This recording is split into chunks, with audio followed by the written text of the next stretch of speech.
What's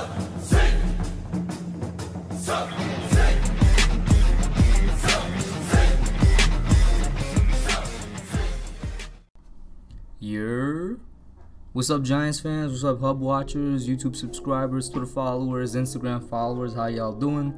This is a late night upload, but I've been busy this week. You already know I'm on the grind. I have no idea what Nighttime is doing. He's supposed to be coming out with a couple basketball vids recorded in the past week about round one of the playoffs. Once he gets them to me, I'll get them to you. But this is a video I want to get out real quick before the draft because I planned to do it originally, like way before, a couple weeks ago, but I never had the time to. And also, if I'm a bit louder this video, it's because I'm speaking directly into the mic. Usually I have it off to the side. But I want to talk about whether or not we could trust Dave Gettleman going into this draft. So you guys are seeing it, you're going to be seeing it tonight. So this is tomorrow. The draft is like exactly 12 hours away. 24 hours away from when I'm recording right now. And I decided to do this because, there's been a lot of controversial moves by Gettleman, most notably in the past couple of months with Odell, Collins, and Vernon. But a lot of people seem to forget all the moves he made from the beginning. The pros are most definitely outweighed by the cons. He made a lot of bad decisions, but at the same time, this guy has done a lot to change the culture of the locker room, bring in some new players, try to get the team back to what it was, say, in 06, 07, and 10 and 11, even going back to Lawrence Taylor and Michael Strahan days. Those days, great defense, and you just had guys in the locker room that produced a good leadership culture. They didn't really focus about themselves, it was more focusing on the team. Like, for example, many people don't remember with Tiki Barber and Jeremy Shockey. They were two of our biggest offensive players back in the day, like 10-15 years ago, and when they got released, of course, there was an uproar. We brought in less talented players, most obviously, but those talented players, in the very next year, we won a Super Bowl. So you know what I'm saying? I see the way that Dave Gettleman is going, and another reason I want to do this because y'all know me. I be on Reddit. I was scrolling through Reddit, and I saw this post on the New York Giants subreddit talking about a concise look at every major roster move in the Dave Gettleman era, and it goes back all the way to the 2018 offseason moves. I'm just listing off real quick. In 2018, we released our punter Brad Wing. We let the center Weston Richburg and the right guard Justin Pugh walk away in free agency. We signed Nate Solder, which you could look at as either bad or good. He's definitely a top left tackle in the game right now, but he's most definitely overpaid. He's not worth, 60-something or 70-something million dollars that we're paying him? He's not worth that money. He was definitely overpaid. Then we traded JPP for a third-round pick, which I was kind of happy about. We got more than I expected for him, considering that he's missing an entire right arm. And then we traded our 7th for our punter Riley Dixon. Now, another thing this Redditor didn't mention here, because once again it was a concise post, but I just remember off the top of my head, was we let go of Romeo Okwara and he got to the Detroit Lions. I'm not sure if we traded him or we just let him walk in free agency, and that was, in my opinion, from the moment it happened, I knew that was a bad decision because Romeo was our sack leader in 2017 when the defense just died. 2016 we had a top defense, top 5, and then 2017 all of a sudden they said, you know what, we're not here to win. They just upped and died.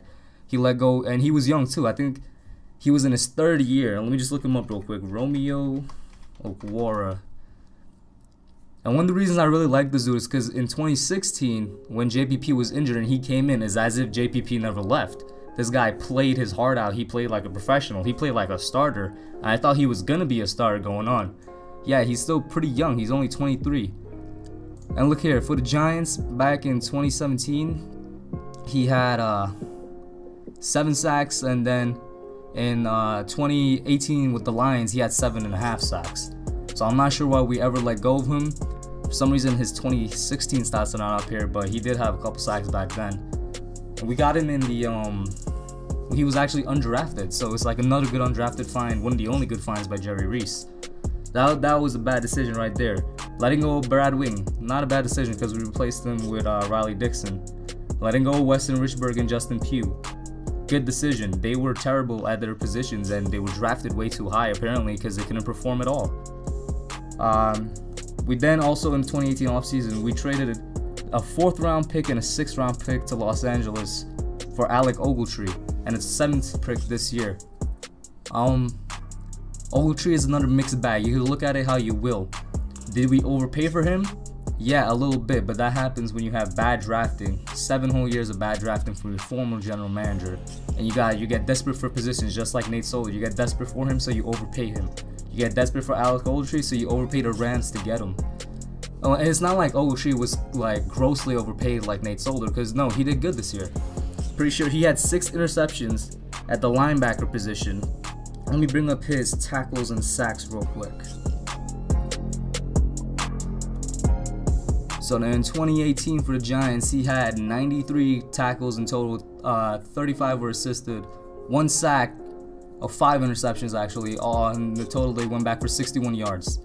His career, he has 596 tackles, 171 assisted, 6.5 sacks, 11 interceptions, and all of them returned for 259 yards. So Ogletree is a pretty good linebacker in the NFL. You could argue whether or not he's top 10. I definitely think he's top 20 on the inside linebacker at least. He did good for us this year. I think he's going to improve. Listen, one thing about every Giants player on the defensive side this year, they're all going to improve because last year it was the first year in a 3-4 defense. Nobody knew how to run it. The year before they were all in 4-3. James Bettcher, he got a lot of new guys. Or I guess you should say a lot of older guys from Arizona and from Carolina to try and fill in those needs on the defense because we switched up. But now they should know the playbook. They should perform way better this time around.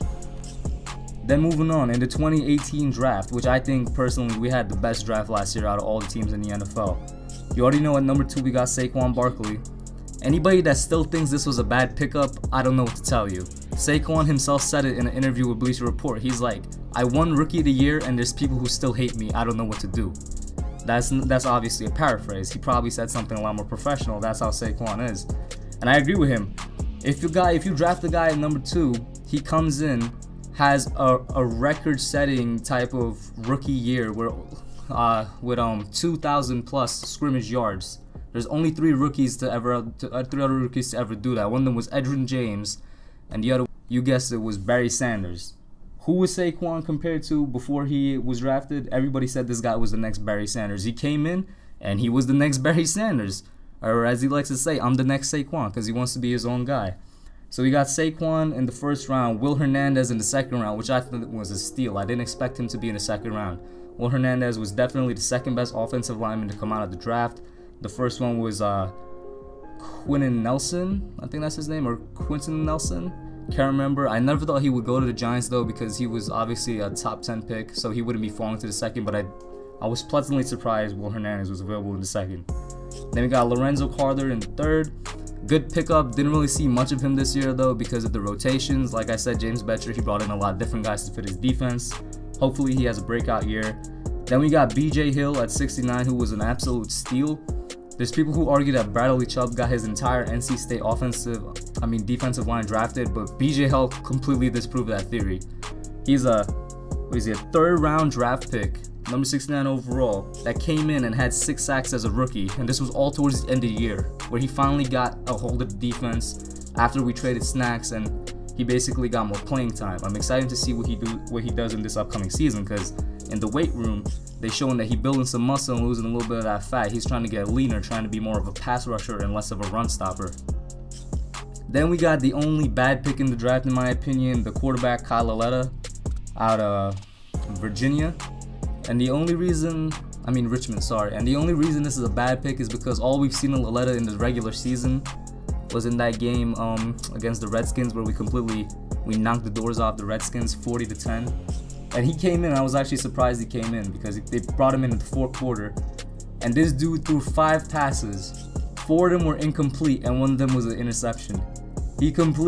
Every Giants fan that was rooting for Lauletta at that point just hopped off the train. Nobody wanted to see any more of him because you come in, there's no pressure. Absolutely no pressure in that game. The game is already won. You're just in there to show us what you could do, and that's what you do. 4 incompletions and an interception. Definitely not a starting caliber quarterback. Maybe he'll prove us wrong. Because Gettleman says, hey, everybody's ignoring the fact that Lauletta is still on this team. Why would we draft another quarterback? I think that's smoke, but that's just me. And then with our last pick, we took defensive lineman RJ McIntosh. Similar to Carter, we didn't see much of him, but this was a different reason. He was injured for like the first 6 to 7 weeks of the season. when he came in, he didn't get much playing time because at that point, BJ had established himself as a starting defensive tackle. So, I mean, maybe he's just a depth player, maybe he's some more. Then in the 2018 preseason, the supplemental draft, we took Sam Beal. That was definitely a need because our cornerback position is completely trash. It's one of the worst in the entire league. We got Jenkins, but he's not what he used to be. He's definitely not what he was when we signed him from the Rams. I think he's still a top 10 corner, but after this year, he's going to drop off because of his age. He's getting really old. You can't keep up that performance any longer. We also got a 5-year extension with Odell, which I'll talk about later. Obviously, everybody knows that we traded Odell.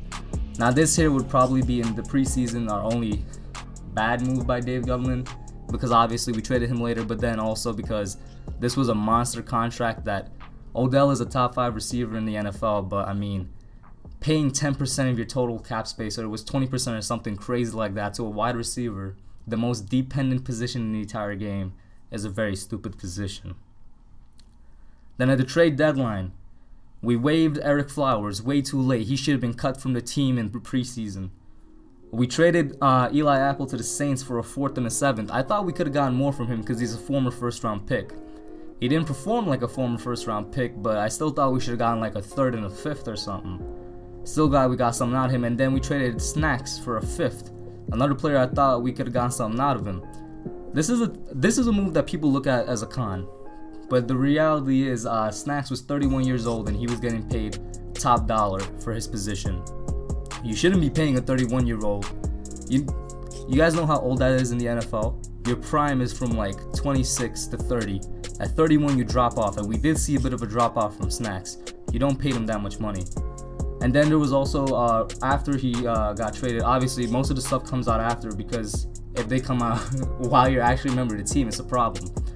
But a lot of stuff came out after saying that how he was a cancer in the locker room. He wasn't exactly a great leader, similar to Eli Apple. So that's what I was talking about. Gettleman's cleaning up the culture around here. Whether that's true or not, I don't know. To this day, I still don't like the trade because Snacks is still one of the best in the game, even though I don't like his contract considering his age. If it's true though what they said about him being a cancer in the locker room, I support the decision. Then in the 2019 offseason moves, the only decision I was mad with in this offseason, and it wasn't the Odell trade, was letting Landon Collins walk for nothing.